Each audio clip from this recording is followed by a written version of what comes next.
Hey, good afternoon, everyone, and welcome back to Answers on Eschatology. My name is Dan Derry, and I'm the president of the Institute of Fulfilled Eschatology. We are in the middle of a study on Matthew 24, and in this video, I want to simply share some introductory thoughts with you from verse 30. So we are definitely going to be on Matthew 24:30 for several videos. So I just want to lay a foundation that we can build upon systematically and progressively over the next few videos. Okay, so let me read the text, Matthew 24 and verse 30. And by the way, I'm going to be reading from the ASV. Usually I read from the NASB, but for the accuracy of this specific text, I'm going to read from the ASV. So Matthew 24 and verse 30 says, "And then shall appear the sign of the Son of Man in heaven, and then all the tribes of the earth shall mourn, and they shall see the Son of Man coming on the clouds of heaven with power and great glory." Now, there is a lot being communicated here by Jesus, okay? And I'm sure we're all aware of that. But Jesus is specifically quoting two, if not three or four specific Old Testament scriptures to try to communicate to his audience what will take place through the events of the Great Tribulation and through the event of his parousia, his second coming that was to be accomplished in their lifetime, okay? And I want you to notice something. The reason I pulled out the ASV for verse 30 is this. The text reads literally like this: "And then shall appear the sign of the Son of Man in heaven." So it's the sign that the Son of Man is in heaven, okay? It's not a heavenly sign of the Son of Man. There's a huge difference. The NASB reads it like this, says it like this: "And then the sign of the Son of Man will appear in heaven." In other words, it reads like it's going to be a heavenly sign of the Son of Man, but that's not what the text says. It like I said, it literally reads, "And then shall appear the sign of the Son of Man in heaven." So the Son of Man's in heaven, not the sign. Okay? That's the distinction we need to understand, okay? I'm going to get back to that momentarily. So what I want to do is I want to share with you what I consider to be the prophetic sources for Jesus' words in Matthew 24, verse 30. Number one, the most obvious, which I'm sure we're all aware of, is Daniel chapter 7, when Jesus says, "You will see the Son of Man coming on the clouds of heaven," okay, with power and great glory. That's a direct quotation from Daniel chapter 7. We're going to look at that eventually. The second one, probably just about as familiar, is Zechariah chapter 12 and verse 10, where Jesus says, "And then shall all the tribes of the earth mourn." Like I said, that's a direct allusion to Zechariah 12 and verse 10. It's also quoted again in Revelation chapter 1 and 7, but we're also going to look at a couple other sources for this quotation of Jesus, okay, for these words of Jesus, which are in Amos chapters 8 and 9, okay, and they fit in. They're contextually and thematically parallel to Zechariah chapter 12 and verse 10. So we're going to look at that as well, okay.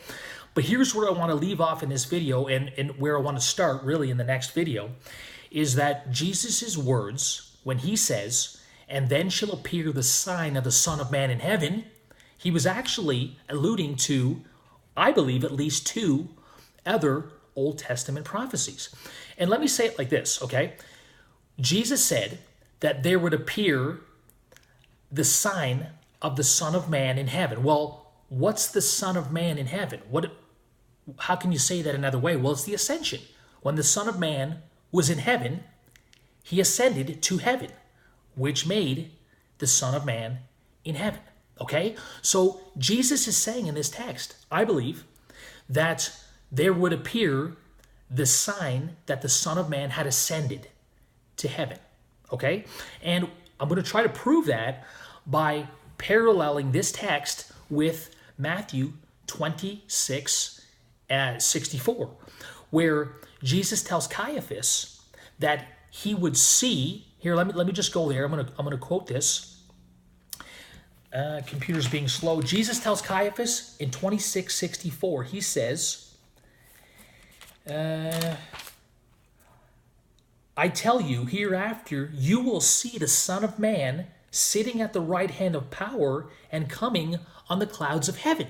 Now, Jesus is quoting Once again, Daniel 7:13, but he's also quoting Psalm 110, the Son of Man sitting on the right hand of power.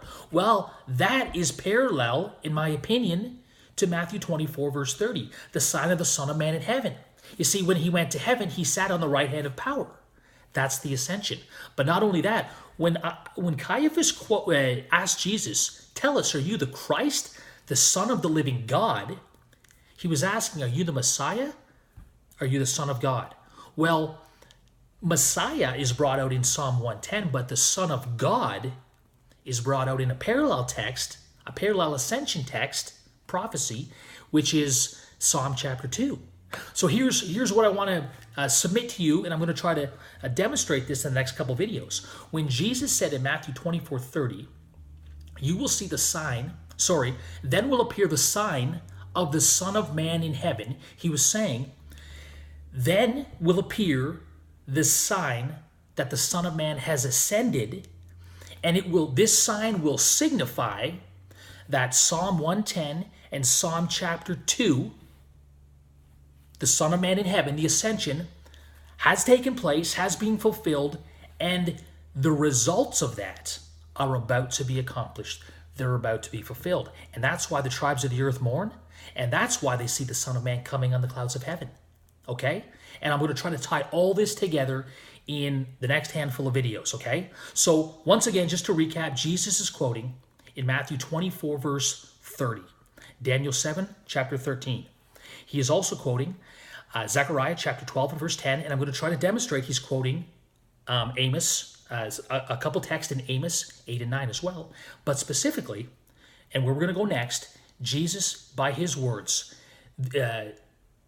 when he says, then shall appear the sign of the Son of Man in heaven, he's saying, look, you're going to see a sign that the Son of Man has ascended in fulfillment of Psalm 2 and Psalm 110. And that is what we want to share next. So don't miss it. We're going to get into some good stuff.